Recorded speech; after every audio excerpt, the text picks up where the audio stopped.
Hey, salut toi, j'espère que tu vas super bien. Eh ben écoute, tu vois, je me suis fait du thé, enfin je me suis fait, tu vois, du thé, hein, parce que je suis censée rester là assez longtemps avec toi.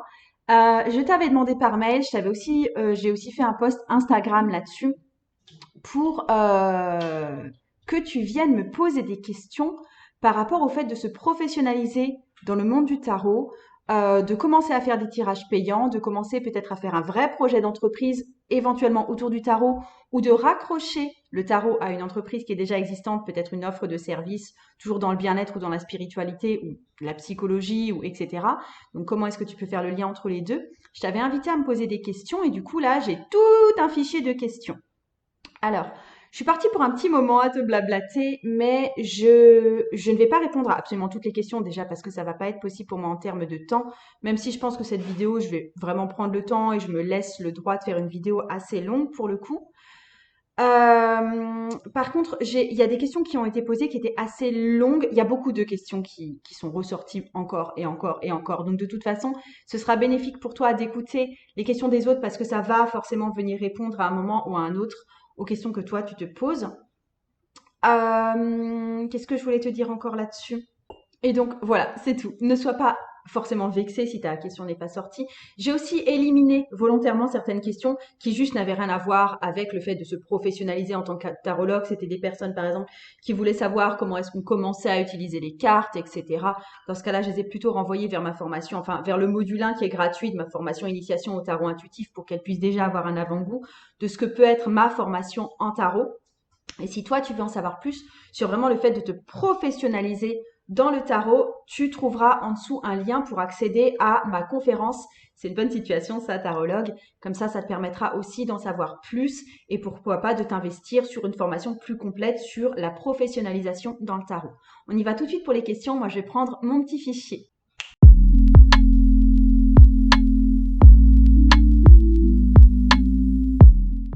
Alors, alors là, pour t'expliquer ma super mise en place, j'ai ma caméra d'ordinateur qui est juste en face de moi, et puis j'ai mon ordinateur face à moi, et du coup, je lis dans le drive mes questions.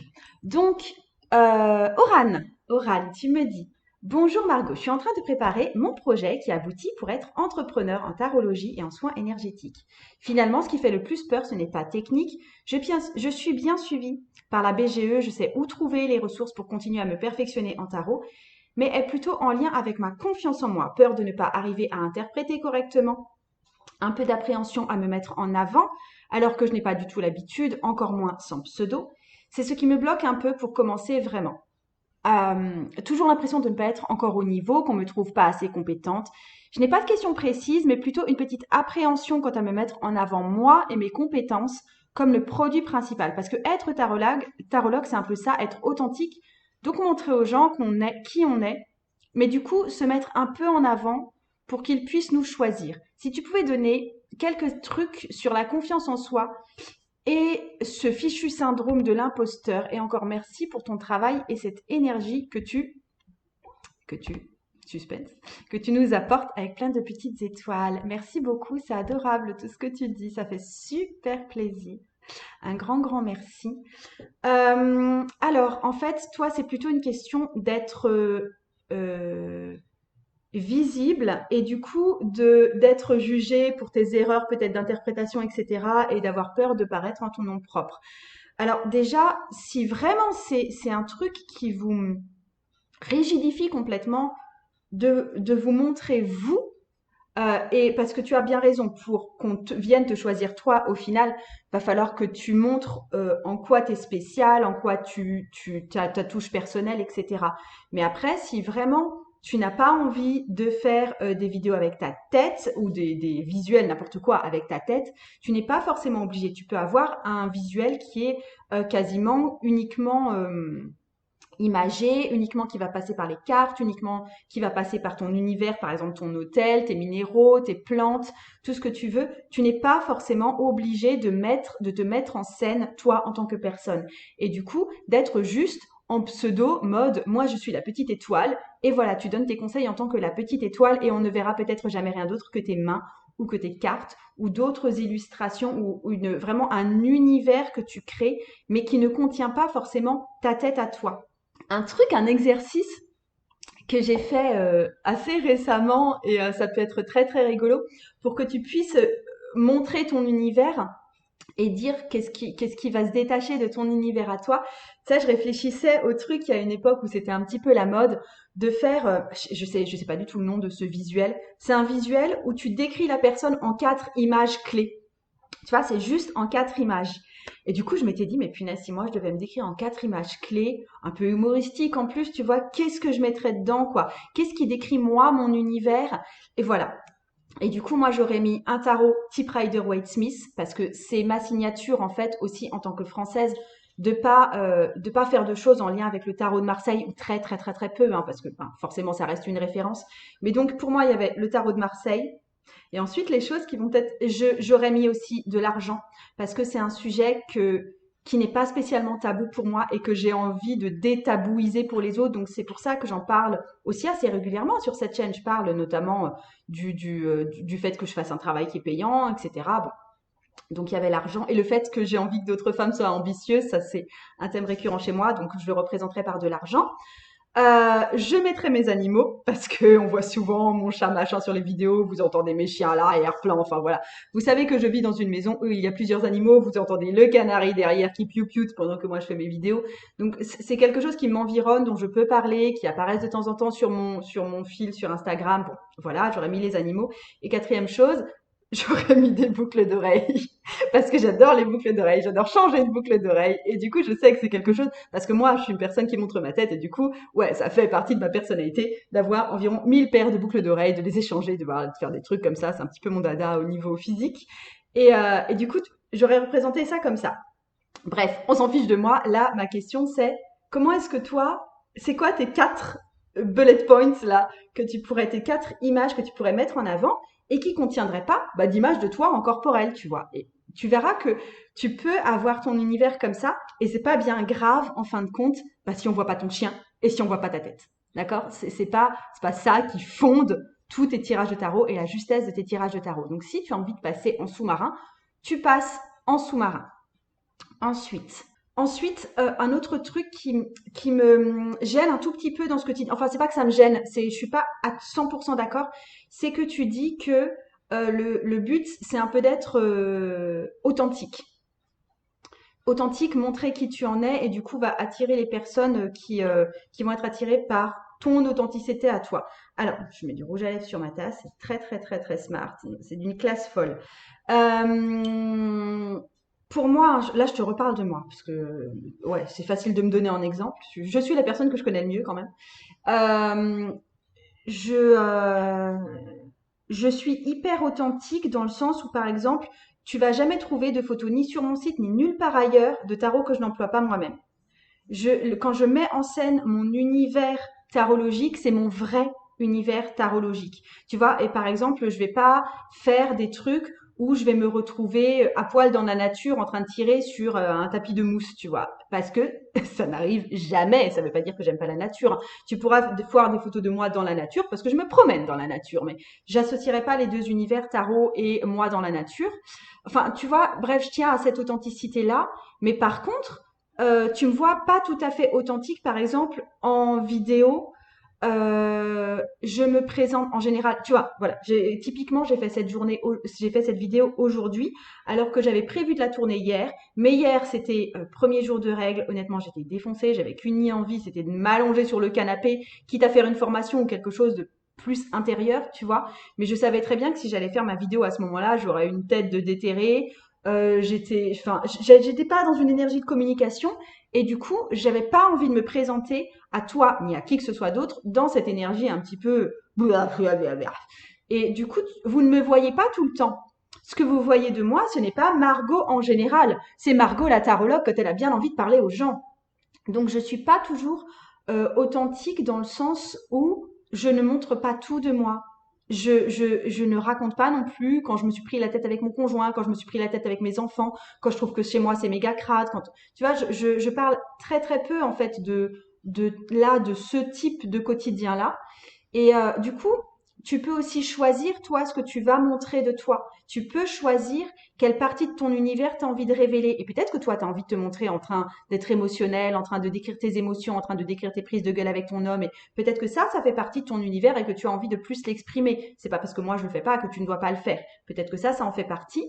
Ou peut-être que toi, ce serait plus ton truc, là je le dis aussi pour les autres, de faire plus des photos type artistiques. Et peut-être que vous n'allez pas tirer le tarot sur de la mousse dans la forêt, mais peut-être que ce serait authentique pour vous d'exprimer votre authenticité tarologique en prenant des photos de vous dans ce sens-là. Il peut y avoir une licence artistique. Ah, j'ai pu le faire des fois. Oui, j'ai fait des photos de moi où je lançais des cartes en l'air, ce qui ne m'arrive jamais dans ma vie quotidienne, dans mon salon, n'est-ce pas? Mais voilà, il y a une certaine licence artistique. Ça ne veut pas dire que quand tu te photographies en train de faire une chose que tu ferais peut-être jamais dans la vraie vie, tu n'es pas authentique. Tu te montres sous ton aspect tarologique, sous l'aspect artistique qu'il y a aussi dans ta profession. Donc réfléchis à ça. Authentique, ça ne veut pas dire tout montrer, ça ne veut pas dire montrer tout qui tu es. Donc si tu as cette certaine pudeur à préserver quelque chose de chez toi, tu peux juste te demander qu'est-ce que j'ai envie de montrer de moi en tant que tarologue, à quel tarologue j'ai envie de jouer, quel tarologue j'ai envie de mettre en scène, enfin voilà, quelle vibe j'ai envie de montrer de moi. Et si tu montes par exemple une vibe très gypsy alors que tu n'es pas gypsy, ben c'est pas très grave. Peut-être qu'il y a quelque chose en toi qui te pousse à faire ça. Et quand tu tires le tarot, oui, tu es dans ta fibre gypsy. Ok? Donc, laisse tomber cette idée d'authenticité forcée. Authenticité égale je dois tout montrer de moi. Ça marche? Ça marche. Je prends une autre question. Alors, je fais défiler et je bois du thé. Julie, tu me demandes toutes ces questions et aussi les conseils que tu aurais aimé avoir quand tu t'es lancée. Oui, parce que j'avais posé des pré-questions. Les conseils que j'aurais aimé avoir quand je me suis lancée. Je vais pas répondre de façon franche à cette question. Enfin, pas franche, mais en fait, il n'y a pas un moment où j'étais pas lancée et un moment où je me suis lancée. C'est ça le truc. C'est que ça s'est construit. Je veux dire, quand je me suis lancée comme entrepreneuse, c'était pour être doula et j'étais encore salariée. Ensuite, ça a commencé à doula, j'ai jamais vraiment gagné ma vie. Après, je me suis formée en thérapie familiale et conjugale. Là, j'ai commencé à avoir une vraie clientèle. Au bout d'un moment, j'ai lâché le salariat, je me suis installée en cabinet. Après, peu à peu, je me suis mise à affirmer en ligne, notamment sur Instagram, ma fibre plus spirituelle, ma volonté de travailler avec les tarots, etc. Et le tarot, du coup, est devenu peu à peu professionnel. Et voilà, et peu à peu, j'ai lâché le boulot de thérapeute conjugale pour laisser la place à quelque chose de plus spirituel dans ma vie. Et du coup, tu vois, il n'y a pas eu un moment où j'étais pas lancée et un moment où j'étais lancée. C'est pour ça que j'ai beaucoup de mal à répondre à cette question. Ça a vraiment été un processus pour moi. Et d'ailleurs, j'ai beaucoup de personnes qui me posent la question qui ont déjà une entreprise, qui sont déjà plus ou moins en parcours spirituel, qui tirent déjà les cartes auprès de leurs proches. Je sais pas s'il y a vraiment un avant et un après, tu vois. Je me lance pas et hop, je me lance. Et c'est vraiment, inscrivez-vous dans un parcours plutôt. Tu vois, là, je t'invite vraiment à t'inscrire dans un parcours. Et j'ai aussi beaucoup de questions. Alors, tiens, je prends tout de suite cette question parce que je l'ai déjà lue en avance. C'était juste, je sais pas par où commencer, tu vois. Si tu commences, si tu as déjà un compte Instagram et que de plus en plus tu affiches ton côté tarologue et ton côté je tire les cartes et ton univers un peu ésotérique ou spirituel, il n'y a pas de moment où tu commences. Il y a un moment, enfin, c'est plein de petites marches. Il y a le premier jour où j'ai décidé quand même de montrer un grimoire ou un tarot sur Instagram ou sur un autre réseau social. Le premier jour où j'ai dit à tout le monde que je pouvais faire des lectures gratuites. Oh mon Dieu. Le premier jour où j'ai proposé un service payant autour du tarot. Tu vois, il y a, essaye, ça c'est le conseil que j'ai à te donner et que j'ai appliqué moi-même en fait parce que ça s'est juste fait comme ça, hein, c'était pas une décision. Ne vois pas ça comme le lancement. Vois ça comme les étapes et chaque étape en soi demande peut-être une petite dose de courage, une petite dose d'ajustement, une petite dose de comment je fais, mais ne te pose pas la question de comment je fais.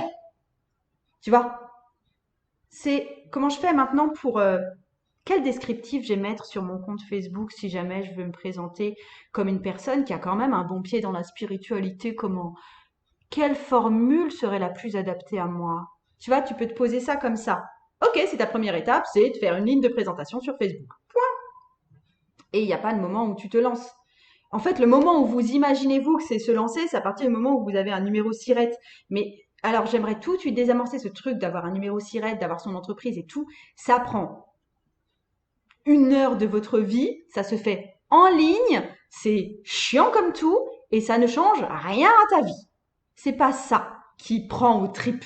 Ça vous fera quelque chose parce que tout d'un coup ça devient officiel. Mais il y a un truc, c'est que c'est officiel, mais que pour vous. Personne le sait et personne vous le demande jamais, à part votre agent comptable le jour où vous en avez un. Je veux dire, personne dans le cadre d'un échange de services, d'un échange d'argent, vous demande votre numéro SIRET, votre diplôme, votre code APE. On s'en fout, on s'en fout. Il y a que pour vous que ça a de l'importance en fait. Donc il n'y a pas de conseil sur. Là, faites-le le plus vite possible si vous sentez que vous avez envie de vous déclarer et de déclarer vos revenus. Mais voilà. Ok. Question suivante. Véroplante et énergie. Bonjour Margot, comment définir le prix juste d'une prestation? Alors peut-être que dans un premier temps, tu essayes de pas te prendre la tête et tu t'alignes sur les tarifs de collègues qui font à peu près le même type de service que toi et tu réfléchis pas plus loin que ça. Voilà, ça c'est l'option pas prise de tête. Ensuite, l'option prise de tête, un petit peu prise de tête. Le juste prix, c'est le prix qui te met quand même un petit peu en inconfort. D'accord? Ça, c'est une astuce que je donne dans ma formation profession tarologue. Non, je ne te mets pas le lien de profession tarologue là en dessous. Je le réserve vraiment aux personnes qui ont regardé la conférence avant tout, parce que c'est réservé à un public averti. Bref, je donne cette astuce dans la formation profession tarologue, donc c'est une astuce exprès pour toi. Si définis un tarif, je sais pas, allez, tu dis 15 euros, ou tu dis 55 euros, ou je sais pas, tu définis le tarif que tu veux. Et le tarif trop haut, c'est le tarif dont tu arrives à parler à personne tellement tu es en mode t'arrives pas à en parler ni à ta meilleure amie, ni à ton chéri, ni même à ton chien. T'oses même pas verbaliser le truc de oh mon Dieu, moi je compte demander, tu sais quoi? Je compte demander 20 euros. Et tu n'oses dire à personne. Ça, c'est pas le bon prix, c'est un prix trop élevé pour toi. D'accord? Le prix trop petit pour toi, c'est le prix que tu annonces sans aucun complexe à tout le monde. Du style, aujourd'hui c'est gratuit, aujourd'hui c'est 3 euros, aujourd'hui c'est 5 euros. Là, tu le dis sans aucune pression et limite, tu te dis, en même temps, tu te dis, ah, je vous le fais à 5 euros, mais normalement c'est plus cher. Hein. Tu vois, t'es totalement décomplexé en disant ce tarif-là pour les premières fois. Et du coup, ça, c'est pas le bon prix non plus. Ça, c'est trop petit comme prix. Le bon prix, c'est le prix où tu dis et tu appelles ta meilleure copine ou l'entrepreneur avec qui tu travailles de temps en temps ou quelqu'un de confiance avec qui tu aimes bien parler de ce genre de truc et tu lui dis écoute, j'avais pensé à pour mes tirages de tarot, tu sais, je t'en avais déjà parlé. J'avais pensé à 30 euros. Qu'est-ce que t'en penses? Si tu poses cette question à une copine, c'est que c'est précisément le bon prix. À partir du moment où tu as envie de demander l'avis sur un prix, c'est que c'est le bon prix.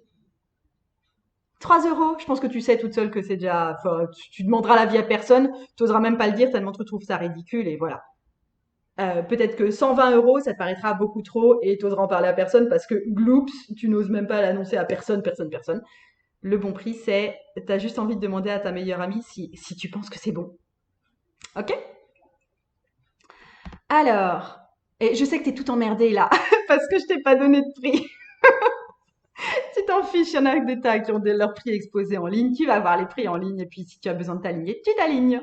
Et je te donne pas de prix aussi pour moi. Là, je te dis pas combien coûtent mes tirages de tarot parce que je ne pratique pas de tirage de tarot. Ça fait assez longtemps que j'ai plus pratiqué de tirage de tarot à l'unité comme ça. Donc voilà. En fait, mes tirages de tarot étaient toujours inclus dans des accompagnements, dans des packs de services en fait. Donc oui, et sinon je les ai proposés, je les ai proposés aussi de façon gratuite dans des concours, dans des choses comme ça, mais ça fait longtemps, ça doit faire plus d'un an, 1 an et demi, plus d'un an et demi même, que j'ai pas proposé de tirage de tarot à l'unité de façon payante. Voilà. Je passe à la question de chaudron lunaire. Tu m'as bien fait rire en fait, chaudron lunaire. J'ai lu ta question aussi, avant. J'ai triché. Moi, on me demande toujours, ah, tu tires les cartes, donc tu as un don. Et quand j'explique que non, j'ai pas forcément de don, que j'apprends à développer mon intuition et que c'est quelque chose que tout le monde peut développer, ça y est, je les ai perdus. J'ai l'impression que être tarologue est trop associé à voyante Et du coup, je ne sais plus quoi dire. Et bien sûr, le syndrome de l'imposteur revient en force. Ben oui, je suis pas voyante. Comment bien communiquer du coup? Et toujours la grande question pour moi, quand me sentir légitime? Des bisous, Margot. Ah, des bisous, Chaudron. Je ne sais pas ton nom. Donc, je vais t'appeler Chaudron. Euh, Écoute, il y a un truc là où toi-même t'as pas envie de dire que t'as un don alors que t'as un don. Tu vois ce que je sais pas si tu vois ce que je veux dire. Euh, Tu vois, moi, je suis une personne qui dessine vraiment pas mal. J'ai un tracé assez fin, tu vois, je sais manipuler les crayons, je sais manipuler les techniques. Il y a quelque chose comme ça qui est assez fluide chez moi. Tu peux regarder des dessins de moi, c'est sympa à regarder. Et en même temps, je ne me qualifie jamais comme dessinatrice, comme artiste, etc. Parce qu'en fait, j'ai pas ce truc où j'ai l'imagination des dessins. Je suis toujours en train de reproduire quelque chose à partir de quelque chose d'existant. Je suis en train de dessiner les arbres qu'il y a dehors, je suis en train de faire une reproduction d'animal, alors peut-être dans une couleur un peu différente par rapport à une photo, etc. Mais je travaille souvent d'après photo, la grande majorité de mes dessins sont d'après photo. Donc, tu vois, il y a pas de touche artistique dans ce sens où je ne vais pas imaginer une œuvre. Et du coup, je me considère pas moi-même comme artiste. Et donc, je te donne ça comme exemple parce que comme ça va te servir à transposer ça au monde tarologique parce que c'est un peu la même chose. Et du coup, des personnes peuvent venir me voir, me dire, oh, mais c'est trop beau ce que tu as décidé, tu as un don. Et moi, j'ai toujours envie de dire, mais non, je n'ai pas un don, tu sais, je n'ai fait que voilà reproduire ce que j'ai vu et en fin de compte, je n'ai aucun talent imaginatif, etc. La personne, ce qu'elle a voulu me dire, c'est juste que c'est super joli, quoi. Et la personne, quand elle te dit tu as un don, c'est pas forcément oh tu es super voyante et t'es médium et tu parles avec les morts. Ça veut dire aussi peut-être punaise, tu sais tirer les cartes.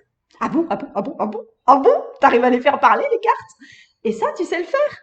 Tu sais le faire. Peut-être que tu as ce don intuitif. Peut-être que tu arrives facilement à faire des corrélations entre ce qui se passe dans un jeu de tarot avec des images et ce qui se passe en ce moment dans la vie d'un consultant. Et pourquoi t'appellerais pas ça un don? C'est pas parce que tu sais pas voir l'avenir, c'est pas parce que tu sais pas voir des personnes décédées, c'est pas parce que tu sais pas voir des autres vies que que tu n'as pas un don. Alors peut-être que tu peux appeler ça don intuitif et pas don de voyance, mais j'aimerais déjà juste que tu viennes t'asseoir et que tu viennes un tout petit peu te la péter dans ton fort intérieur en te disant je m'appelle Chaudron et j'ai un don. Et peut-être que ça répond à une partie de ta question de comment te sentir légitime. Yes, t'as un don, meuf. Eh, eh, eh, eh, eh, eh.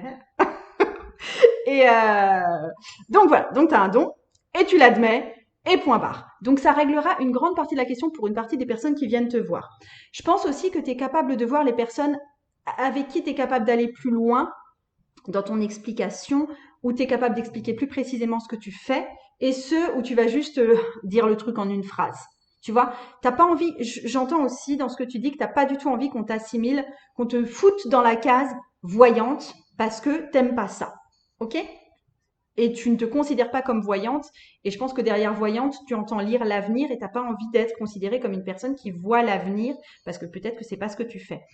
Tu peux dire, ouais, j'ai un don, je sais lire les cartes. Par contre, les cartes me permettent de lire en toi tel que tu es maintenant.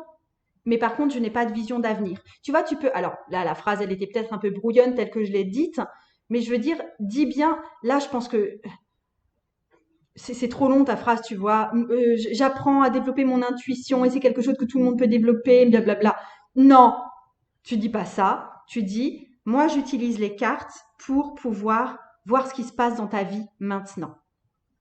Et que pour toi, tu puisses y voir plus clair dans ce qui se passe pour toi. Par contre, contrairement à une voyante, je n'offre pas de vision d'avenir. Et tu peux t'arrêter là. Et je pense que ça le fera, tu vois. Euh, et ta dernière question, la grande question pour moi, quand me sentir légitime En fait, la légitimité, elle vient que avec l'expérience. Tu vois, je me sentais pas légitime à faire les vidéos il y a 5 ans, et maintenant, enfin, c'est pas, je me pose pas la question de est-ce que je suis légitime à faire une vidéo. Je fais une vidéo. Tu vois. Est-ce que tu es légitime à faire la bouffe? Bah non, chez toi, tu fais la bouffe. Enfin, tu vois, c'est pas une question. Est-ce que je suis légitime à choisir tel légume au lieu de tel autre légume? Non. Bah, tu prends tes légumes, tu fais de la soupe et c'est tout. Voilà. Donc, la question, c'est pas de savoir quand est-ce que tu te sentiras légitime ou pas légitime. Je pense que déjà, tu as besoin de faire, de faire et de faire. Et au bout d'un moment, bah, c'est juste ce que tu fais, tu vois. C'est en forgeant qu'on devient forgeron. Il y a un peu de ça là-dedans. Et donne-toi aussi le droit de pas te sentir toujours légitime et de le dire. Et c'est juste quelque chose que tu peux reconnaître pour toi et de savoir que tant que tu n'auras pas une certaine dose d'expérience, bah, ce sera juste normal de pas te sentir légitime et que tu dois apprendre à cheminer avec cet inconfort-là malgré tout. Et c'est pas grave d'être dans l'inconfort. Ok? Je te fais des bisous. Alors, Morrigan me demande, je suis dans le flou, je sais pas par quoi commencer. On va dire que j'ai déjà répondu. Et ensuite, Séverine me demande. Alors, Séverine, je lis ta question. Hello, merci pour cette proposition. Mon projet devient réel et tout prend forme. J'ai énormément d'idées en tête et le tarot est un outil qui me parle énormément. J'aimerais l'inclure dans les accompagnements que je propose aux parents avec leur bébé, en sachant que bébé est généralement la raison première pour laquelle on vient me voir. Il a généralement beaucoup de choses à dire et à montrer à ses parents. J'aimerais donc pouvoir mettre en mots l'idée qui est dans ma tête quant à l'utilisation du tarot par exemple. Est-ce réalisable? Sous quel angle ou sous quelle forme? Comment allier le tout? Quel serait le prix juste? Comment communiquer à ce sujet? Est-ce nécessaire de communiquer à ce sujet? Tant de questions, merci beaucoup pour ta proposition. C'est super gentil, merci. Et puis c'est super intéressant aussi. Et je sais qu'il y a eu d'autres questions, je les ai juste vues passer en diagonale sur effectivement des personnes qui sont déjà des professionnels dans divers champs. Je crois qu'il y a une art thérapeute qui m'a posé la question. Sur comment est-ce que je peux allier le tarot au truc que je fais déjà. Je bois une gorgée de thé. Déjà, moi, j'entends que tu n'as pas forcément envie de donner des tirages de tarot sous leur angle purement ésotérique, tu vois. T'as pas envie forcément de mettre de vertu magique là-dessus et que tu as juste envie d'en faire peut-être un point plus imagé et pour aller un peu plus loin et pour délier les langues. Et ça peut être un super bon outil pour ça, le tarot aussi. Après, je pense que toutes ces méthodes-là, elles doivent être inventées par vous et elles peuvent être inventées par vous. Le seul truc là, c'est que toi, tu te mets des normes dans ta tête, comme quoi il existe un versant où on tire le tarot plus ou moins pour faire du truc introspectif et plus ou moins magique et plus ou moins avec des énergies. Et de l'autre côté, il y a ton boulot d'accompagnante, de conseil, de rassurante, etc. Et en fait, tout ça, ça fait partie de deux univers séparés. Mais alors que je pense que tu as déjà une vision de comment tu pourrais mettre ça en place. Tu vois, tu peux dire par exemple à des parents un jour, déjà je pense que tu peux leur dire et tu verras bien leur tête en fait. Regarde, là il y a un problème avec ton bébé, qui a par exemple un problème de sommeil, un problème de nutrition, etc. Ou les parents savent pas comment le prendre, ils savent pas pourquoi il pleure. Voilà, votre bébé il a des choses à vous dire. Et moi j'aime bien passer par des supports visuels. Est-ce que vous seriez d'accord que je vous montre quelques cartes et puis on va bien voir comment ça se joue un petit peu, ce que ça vous dit à vous, ce que ça dit de votre bébé. Est-ce que vous êtes OK d'employer ce type de support, peut-être un petit peu plus ludique et imagé, parce que ça va nous aider un tout petit peu à sortir du gros drama là qu'on est en train de se faire. Et soit les parents, ils accrochent, ils disent ah ouais, bonne idée, bon outil, machin chose. En plus, si tu le proposes de façon décontractée comme ça va le faire. Ou alors, tu vas voir en mode un peu sceptique, du style, vous voulez employer des cartes pour diagnostiquer notre bébé? Enfin, non, non. Ou bien tu vas limite voir tout de suite en langage verbal que les personnes sont plus fermées. Et dans ce cas-là, si tu es sur ta lancée, tu tires juste une carte, t'arrêtes là, tu vois. Et voilà, et tu t'adaptes en fait à la perméabilité des gens à ce nouvel outil. Et en fait, ce qui arrive souvent aussi des fois, je pense que tu l'as sans doute déjà remarqué en fait, c'est que les gens, de premier abord, ils disent ah ben non, ça peut être un peu bizarre, ce genre de truc. Et puis, d'un autre côté, ils reviennent en prochaine séance, ils disent mais j'ai réfléchi à ce truc que la dernière fois, vous avez proposé d'éventuellement tirer une ou deux cartes pour savoir ce qui se passait dans mon rôle de parent. Et ouais, en fait, je veux bien essayer, on verra bien ce que ça donne. Et dans ce cas-là, tu le fais en valeur de test et tu t'autorises à être dans cette zone de test à la fois et pour le parent et à la fois pour toi. Pour peut-être, parce qu'effectivement, je vois bien à quel point ça peut venir descripter ce qui se joue dans notre rôle de parent. Ça peut être vachement bien décortiqué à l'aide du tarot. Et il y a aussi des émotions de l'enfant ou des demandes de l'enfant que l'enfant ne peut pas exprimer qui peuvent super bien passer grâce au tarot. Donc, je pense que c'est un super outil là-dedans. Donc voilà un petit peu pour l'angle et la forme, comment lier de tout. Quel serait le juste prix? Je sais pas pour moi. Là, si c'est un accompagnement que tu fais avec les parents, ça doit juste être compris dans l'accompagnement. C'est pas en plus, t'as un bonus tarot qui va coûter, je sais pas, 20 euros. Pour moi, c'est pas là-dessus que ça se situe. Reste dans le format accompagnement et inclut juste l'outil tarot en plus. Comme par exemple, tu vois, tu fais un petit cours sur la PNL et tu ajoutes un peu de PNL dans ton outil, mais c'est pas pour ça que le tarif de ton accompagnement change au global. Comment communiquer à ce sujet? Est-ce nécessaire de communiquer à ce sujet? C'est ce que je t'ai proposé, effectivement, peut-être dis-le en séance. Et après, si tu as envie que ça devienne une pratique de plus en plus récurrente ou à laquelle les gens vont s'attendre chez toi, tu peux mettre, par exemple, en place sur ton site internet ou bien sur ta page Instagram, enfin tes supports de communication, peut-être juste une image avec du tarot où tu vas dire, je me sers aussi de supports imagés et énergétiques pour aider à décoder certaines situations compliquées. Tu vas juste l'introduire comme ça. En gros, tu dis, moi, je fais de l'accompagnement pour les parents, je fais de l'accompagnement parental, mais de temps en temps en plus, eh ben, je vais utiliser des outils un petit peu plus particuliers, etc. Ok? Yes?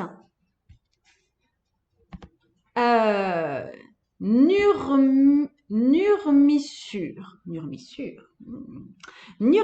me demande comment lutter contre le doute.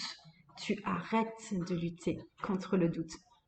Mon chien boit à grand bruit, je le laisse boire à grand bruit et puis je reviens vers toi tout de suite. Il a fini, c'est trop bien. Donc comment lutter contre le doute? Je te disais d'arrêter de lutter contre le doute. Ok? Donc, ce que je veux dire par là, c'est qu'en général, quand on a des pensées un peu négatives, type le doute, quand on essaye de lutter contre ces pensées négatives ou contre ces émotions négatives, tout ce que ça fait, c'est que ça met une chape de plomb dessus et que ça finit par nous péter à la figure et on finit par ne plus penser qu'à ça. Et du coup, si je dis ah non, je dois pas douter, je dois pas douter, je dois pas douter, et ben on est juste envahi encore plus par le doute parce qu'on finit par ne plus penser qu'au doute. C'est comme quand je te demande de plus penser au chocolat pendant toute la journée. Je suis sûre que tu vas penser que au chocolat. Donc voilà, c'est pas possible de se dire j'arrête, je veux lutter contre le doute. C'est impossible de lutter contre le doute au même titre qu'il est impossible de lutter contre le chocolat, n'est-ce pas? Rassurez-moi, je suis pas la seule. Et donc, comment faire après? Quand tu ne luttes plus contre le doute, tu vas juste laisser les pensées de doute te traverser. Et peut-être que tu peux juste encore plus les reconnaître, tu peux encore plus les noter. Tu peux dire, imagine, tu donnes un tirage de tarot, tu t'es trouvé pas super juste dans l'interprétation de tes dernières cartes, on va dire. Et là, tu es en plein doute, tu dis, oh, mais si ça se trouve, je me suis plantée dans les interprétations, j'ai dit n'importe quoi, mon Dieu, je suis nulle, je suis nulle. Et là, tu es en plein doute, est-ce que ça vaut le coup pour toi de continuer dans cette merveilleuse profession qu'est la tarologie? Eh ben, t'admets juste que t'as tes idées-là et tu te vois en train d'avoir ces idées-là. Tu prends un poste un petit peu extérieur d'observateur en train de te dire, là, Miss, t'es vraiment en train de douter, t'es vraiment en train de te dire que t'es nulle, t'es vraiment en train de remettre en question tout ce que t'as fait jusque-là. Ok, ouais, et c'est vrai que t'as ces pensées-là. Et après, tu peux te dire que tout ça, c'est des pensées. Ce ne sont que des pensées et t'es pas obligé d'agir conformément à ces pensées. T'es pas obligé de calquer ces idées sur ces pensées. Tu vois? Tu peux regarder dehors, il pleut des trompes d'eau, tu dois les bosser toi à l'extérieur et tu te dis punaise, fais un temps à pas mettre un chat dehors, ça m'embête. Voilà, c'est une pensée que tu as, c'est une pensée négative que tu as. Et n'empêche que voilà, bah tu passes au-delà de la pensée, tu mets tes bottes, tu mets ton manteau et tu sors. Tu vois, tu n'es pas obligé d'agir selon toutes les pensées qui te traversent la tête. Tu peux dire, tu peux grogner après une de tes copines. Oh putain, Muriel, elle va encore être en retard. J'aime pas quand elle est en retard. Punaise, Muriel est toujours en retard. J'en ai marre qu'elle soit en retard.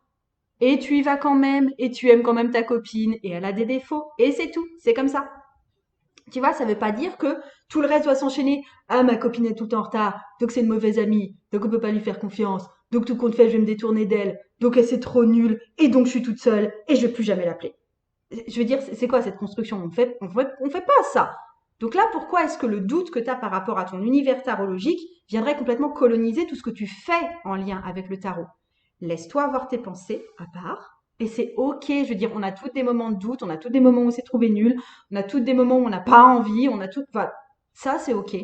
Et à côté de ça, tu peux juste pratiquer. Ok? Malgré le doute.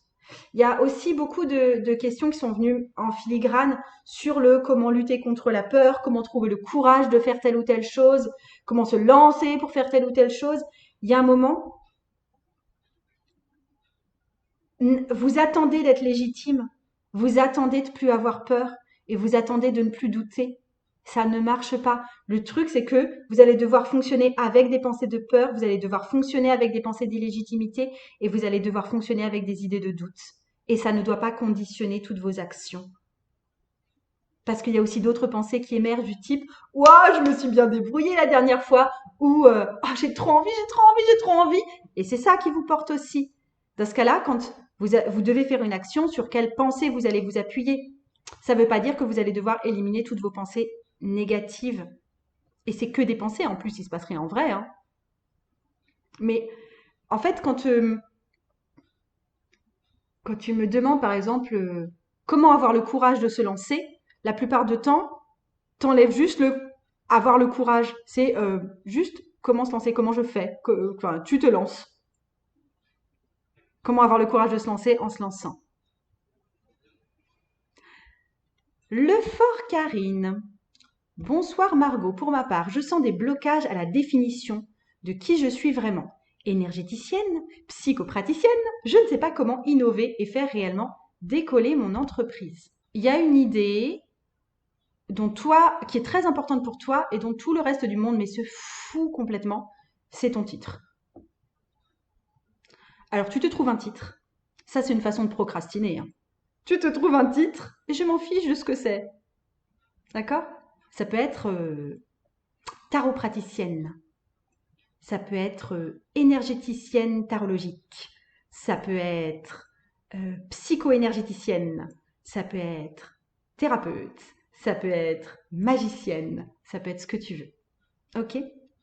Tu mets ce titre, tu te le poses quelque part, tu te fais une petite carte de visite pas chère, et c'est tout. Et tu passes à autre chose. Et si dans un an tu te dis ah mais ça en fait ça correspond pas, en fait entre temps j'ai eu d'autres idées vachement mieux pour mon titre, et ben t'as le droit de changer de titre. Tout le monde s'en fiche. Promis. Tout le monde s'en fiche, sauf toi. Et je ne sais pas comment innover et faire réellement décoller mon entreprise. Il y a ce truc aussi de que tu as forcément besoin d'innover pour faire décoller ton entreprise. Et en fait, pour moi, la voie, elle n'est pas dans l'innovation. Elle est en faisant ce que beaucoup de gens font sans doute déjà. Mais le fait que ce soit toi qui le fais, que ce soit toi qui le fasses avec ta propre personnalité, donnera forcément une couleur novatrice au truc. Donc déjà, dis-toi que toi, l'innovation, tu la portes déjà en toi. Tu vas faire ce que tout le monde fait et ça va aller très très très bien. Là, les deux questions que tu te poses, comment est-ce que je dois m'appeler en vrai et comment innover, c'est des questions spéciales. Je me focus sur ce qui n'est pas vraiment important pour procrastiner. Ok?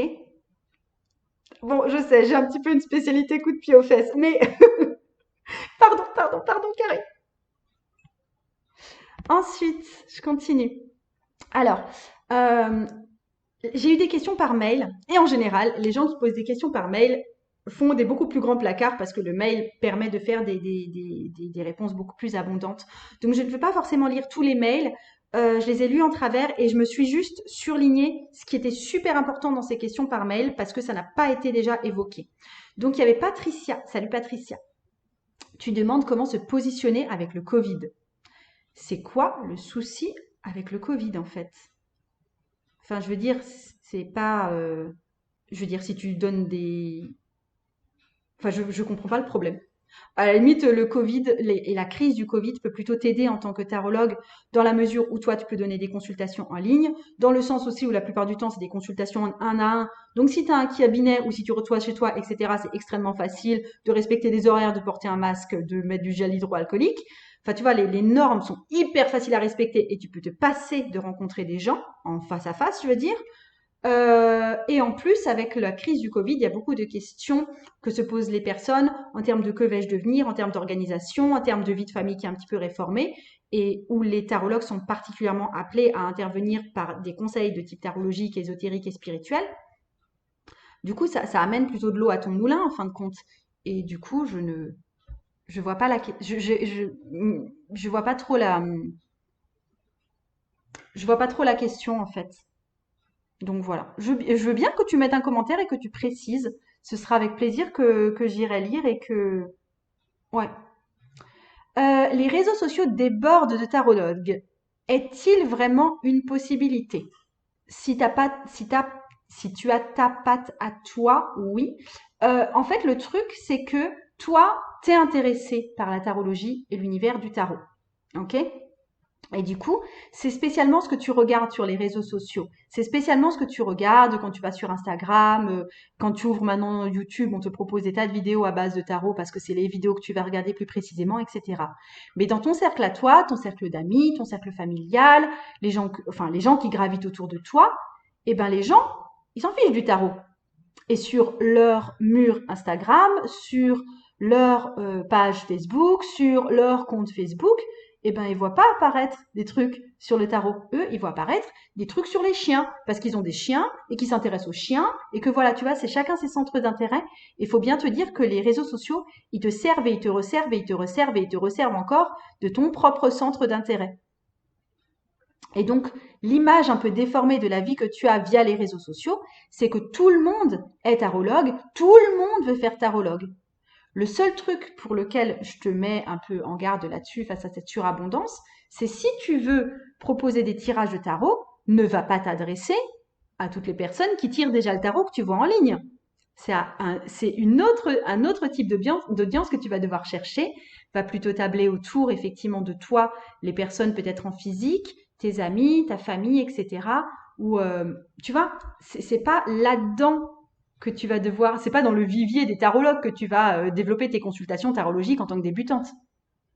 C'est auprès d'autres personnes pour qui le tarot, c'est juste un truc périphérique. D'accord? Yes.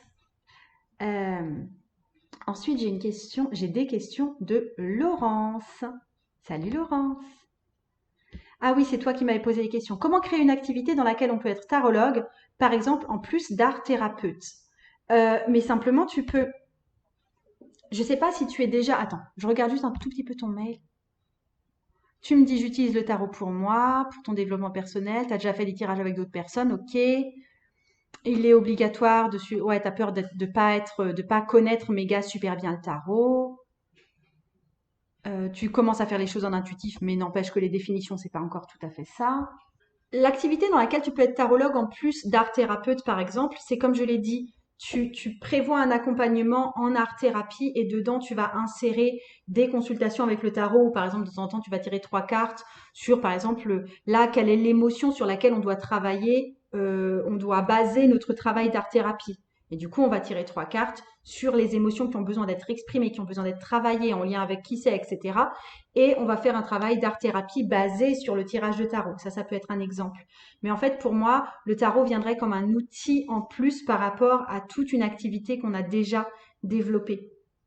Ou alors, tu peux proposer un pack, enfin, tu vois, un pack de séances en art-thérapie où vous allez poursuivre un projet petit à petit pour désamorcer certains conflits intérieurs. On va dire par exemple, c'est un accompagnement, un coaching sur 5 séances. Et parmi ces 5 séances, il y aura une séance qui sera entièrement dévolue au tarot et sur ce qui doit être travaillé grâce au tarot et avoir plus de perspectives, se détacher, tu vois, un petit peu de l'art-thérapie, avoir un point de vue tarologique sur les questions émotionnelles qui ont été soulevées ou les questions familiales ou les questions relationnelles, etc. Et du coup, après, reprendre le cours des choses en art-thérapie. Tu vois ce que je veux dire? L'inclure dans un programme. Première fois, ce sera juste quels outils privilégier, quel est le problème sur lequel on va travailler, quelles sont les premières choses qui émergent et commencer peut-être une œuvre plastique. Deuxième, enfin, etc. Tu vois? Et à un moment, le tarot intervient. Mais ça, en fait, j'ai l'impression que quand on me pose ce genre de questions, on me demande une espèce de méthode de comment est-ce qu'il faut faire pour inclure le tarot dans des séances d'art-thérapie. Et moi, je suis en mode, mais je vois pas pourquoi moi je serais légitime à te donner cette réponse-là, étant donné que c'est pas quelque chose que je fais. Et c'est quelque chose, j'ai l'impression que vous attendez que je vous donne le droit de le faire à votre sauce. Mais alors, si vous avez besoin comme moi, je vous donne le droit déjà c'est dangereux d'aller demander le droit de ce genre de choses à quelqu'un. Mais alors, si tu as besoin de mon droit à moi, je te donne le droit de manipuler ça comme tu le veux, de faire des séances comme tu le souhaites, d'intégrer le tarot de la façon qui, toi, te fait kiffer et qui parle le mieux à tes clients. Et voilà. Va pas demander l'auto. Enfin, si c'est votre activité à vous, encore plus de l'art-thérapie qui a un côté un peu freestyle peut-être, punaise, mais inventez-le le métier. C'est trop cool de pouvoir faire ça. Je me demande quel statut il faut prendre, comment se déclarer. Eh ben, tu es auto-entrepreneur et quand tu auras trop de sous en tant qu'entrepreneur, auto-entrepreneur, tu te mettras en SASU, point barre. Mais après, je ne suis pas conseillère juridique et ces questions de comment entreprendre, sous quel nom, machin chose, comme je l'ai dit tout à l'heure, c'est un peu du bullshit parce que très sincèrement, ça prend vraiment pas beaucoup de temps. Et c'est une façon de procrastiner en fait. Quand on se dit ah mais je sais pas comment faire et tout, mais vous prenez le statut le plus simple au départ, auto-entreprise, point barre, plié, emballé, et vous passerez à autre chose quand vous atteindrez certains plafonds. Ok? Comment peut-on commencer, enfin, peut-on commencer en n'étant pas hyper calé sur les définitions des cartes? Oui et non. Je pense que tant que tu sentiras que tu es pas fluide, au moins dans tes propres tirages de tarot et les tarots que tu tires pour ton papa ou pour ta meilleure copine, tant que tu n'as pas déjà atteint cette fluidité-là, ça va coincer pour le présenter en tant que pro. Ce que tu peux faire aussi, c'est par exemple avoir un petit carnet et tu te dis au bout de 100 tirages, ou de 50, ou je sais pas, tu fixes le nombre, que j'ai proposé de façon gratuite à des amis d'amis, à ma maman, etc. Et ben à ce moment-là, je peux considérer que c'est OK et que je peux passer en mode pro. Et je te garantis qu'au bout de 100 tirages, tu les sauras, tes définitions. Hein. Donc là, dans tes questions, dans tes demandes, parce que tu m'as dit aussi plus haut, je pense que j'étais intimidée par le fait que je pensais qu'il est obligatoire de suivre les définitions des cartes. Je suis autodidacte dans beaucoup de domaines et j'ai tendance à ne pas aimer apprendre par cœur des définitions et méthodes. J'aime faire les choses en intuitif et je commence à me l'autoriser avec le tarot. Je garde sous le coude les définitions parce que je pense qu'il faut quand même s'y référer.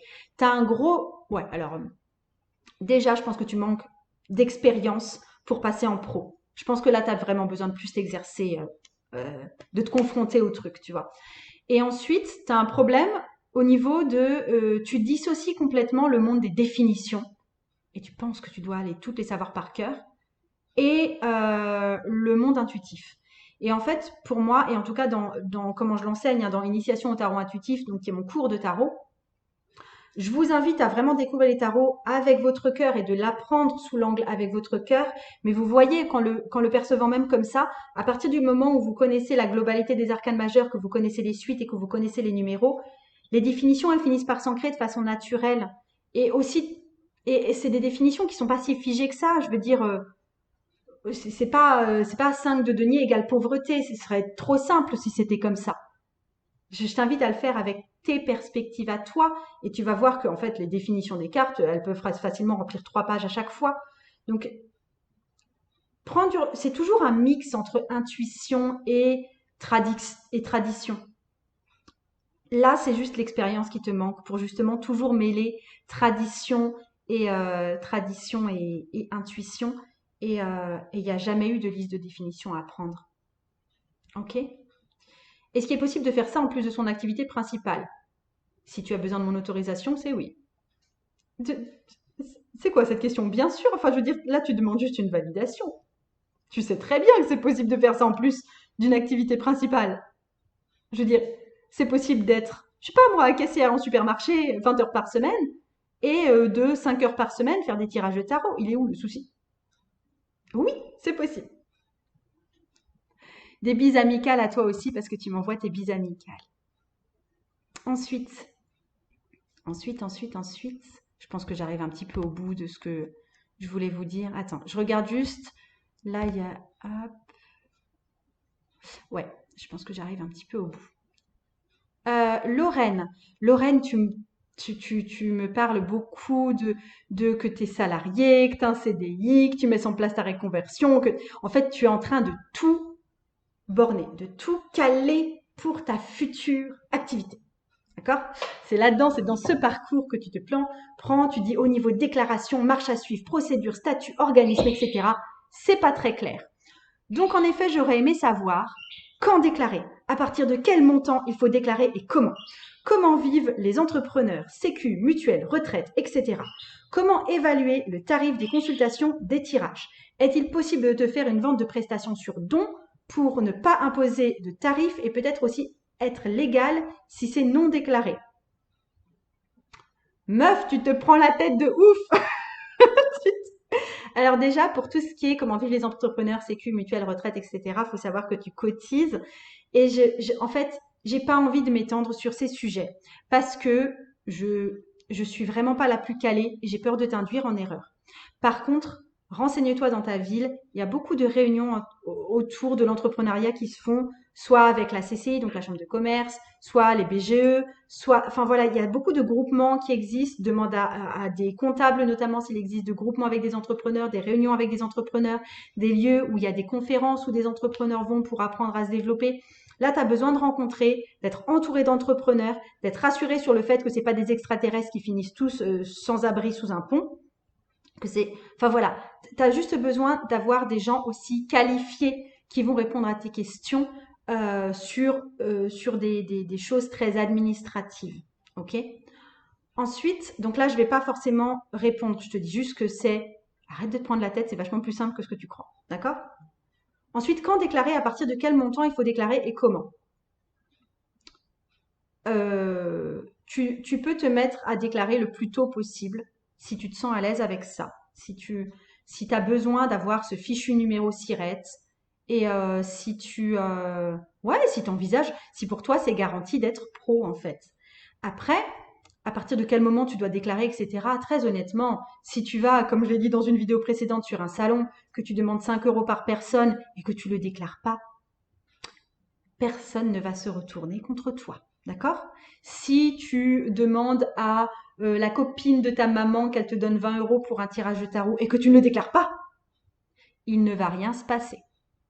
D'accord? Je veux dire, je suis assez décontractée au sujet du travail au black parce que vous le pratiquez tous déjà plus ou moins. Vous avez tous vendu votre armoire sur le bon coin sans déclarer rien du tout comme revenu. Vous avez tous peut-être embauché votre petite voisine pour faire du babysitting et vous ne l'avez pas déclaré.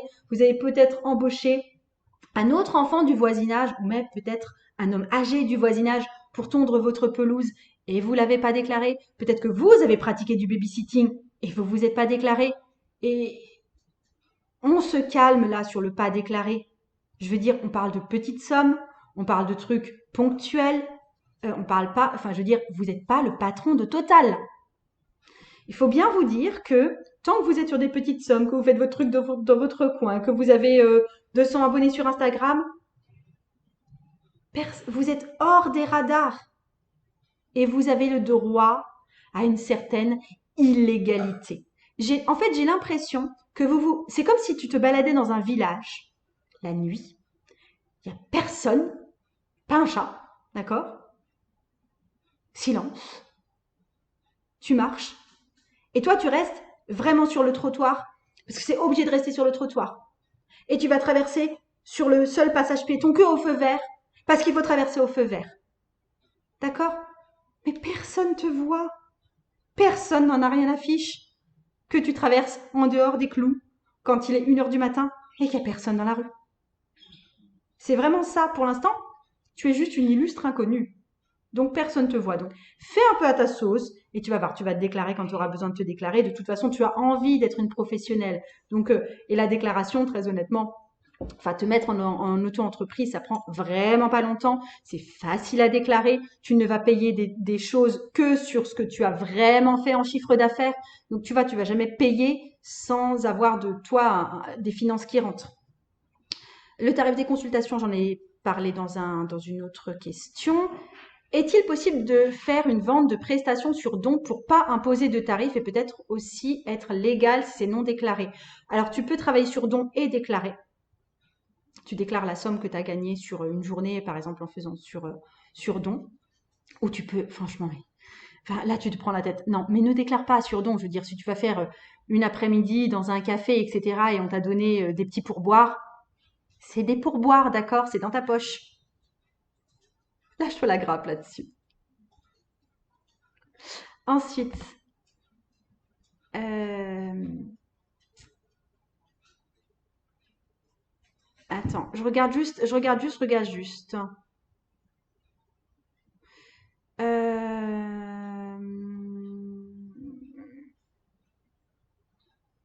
Ouais, je vais prendre la dernière question qui est celle de Mylène.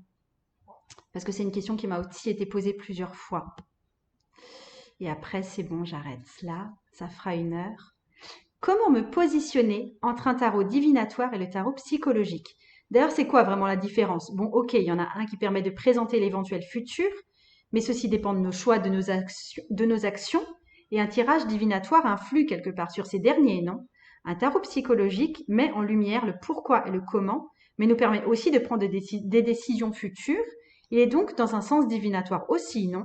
Oui, je suis tout à fait d'accord avec toi sur les deux trucs. Si on fait un tarot purement divinatoire, tu vas influencer le présent et la façon de se conduire des personnes.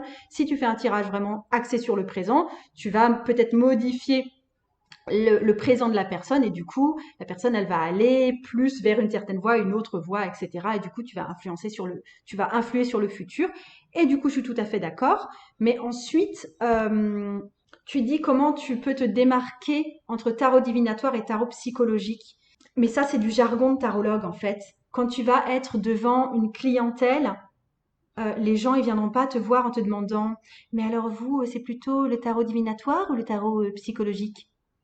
Jamais la question ne te sera posée. Tout ce que tu peux dire, c'est, écoutez, moi, je veux voir ce qui se passe pour vous dans le présent, si tu fais plutôt du tarot psychologique, hein. Je veux voir plutôt ce qui se passe pour toi dans le présent. Je vais t'aider à y voir plus clair pour ce qui se joue et les impacts que ce que tu fais dans le présent peuvent avoir sur ton avenir. Mais par contre, je vais pas juste te présenter ton avenir comme ça et tu pourras rien y faire parce que c'est pas comme ça que je travaille. Mais tu le dis un à un, tu vois, quand les personnes viennent te voir ou quand tu dois décrire tes services ou quand tu as une charte et que les personnes veulent lire ta charte parce que voilà, c'est comme ça. Mais si jamais tu te retrouves dans un truc où les personnes viennent vers toi, enfin, je veux dire, c'est comme, tu vois, j'ai des amis qui sont naturopathes, n'importe quoi. Ça marche aussi pour les naturopathes, mais je pensais ostéopathes. Et quand elles te disent après, mais qu'elles te précisent de quelle école elles sont et comment elles, enfin, dans leur jargon ostéopathique. Et toi, tu es en mode, ouais, mais en fait, moi, je m'en fiche, moi, j'ai juste mal au genou, en fait. Donc, est-ce que tu peux faire quelque chose pour mon genou? Et la personne, elle te dit oui, et ça te va très bien, et de savoir de quelle école ou de quel courant ostéopathique elle est issue. Finalement, toi, en tant que patiente, c'est pas quelque chose qui t'intéresse tant que ça. Tu vois? Donc, dire que tu fais du tarot divinatoire, du tarot psychologique, quelque part, les gens